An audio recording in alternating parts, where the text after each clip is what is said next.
இங்கே எத்தனை பேருக்கு இந்த கொழுக்கட்டை பிடிக்கும்னு தெரியல, பிடிக்காதவங்க யாருமே இருக்க மாட்டாங்கன்னு தான் நினைக்கிறேன். பிடிச்சிருக்கிறவங்க கண்டிப்பாக கமெண்ட் பாக்ஸில் சொல்லுங்கள், தெரிஞ்சுக்கிறேன். ஏன்னு கேட்டிங்கன்னா எனக்கெல்லாம் கொழுக்கட்டை ரொம்ப பிடிக்குங்க.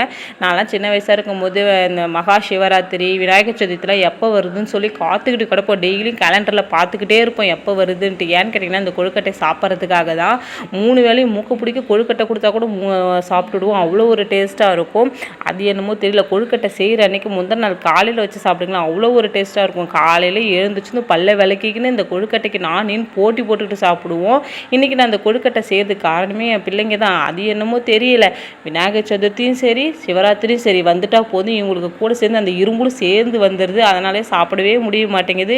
கிட்டத்தட்ட 2 மாதம் ஆயிடுச்சு அவங்களுக்கு ரெக்கவர் ஆகிறதுக்கு. சரி இன்றைக்கி செஞ்சு கொடுக்கலாம், பசங்க வீட்டில் இருக்கிறாங்க அப்படின்னு சொல்லி தாங்க செஞ்சுருந்தேன். கொஞ்சம் கஷ்டமான வேலை தான். அரிசி ஊற வைக்கணும், அதை மாவாக்கணும், மல்லாட்டையை வறுக்கணும், அதை இடிக்கணும், அதுக்கப்புறம் கொழுக்கட்டையை பிடிக்கணும் அப்படின்னு சொல்லும் போதே மூச்சு கொஞ்சம் ஏற்றி இறக்கமாக தான் இருந்தது. இருந்தாலும் பசங்களுக்காக செய்யும்போது கொஞ்சம் சந்தோஷமாக இருந்தது. நான் எப்போவுமே இந்த கொழுக்கட்டைன்னு செய்ய உட்காந்துட்டா போதும், என் பையன் பக்கத்துலேயே உட்காந்துக்கிட்டு அம்மா நான் உனக்கு ஹெல்ப் பண்ணுறேன் அப்படின்னு சொல்லிடுவான். அவன் ஹெல்ப் பண்ணுறானோ இல்லையோ கூட உட்காந்துன்னு இருக்கிறது நமக்கு ஒரு பக்கபலம் தான். கூட உட்காந்துன்னு அது இதுன்னு ஜாலியாக பேசிகிட்டே இருப்பான்.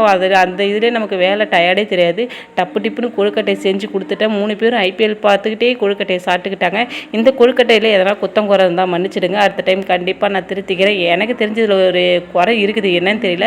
கொழுக்கட்டை கொஞ்சம் ஹார்டாக வந்துருச்சு, இருந்தாலும் டேஸ்ட்டு சூப்பராக இருந்தது.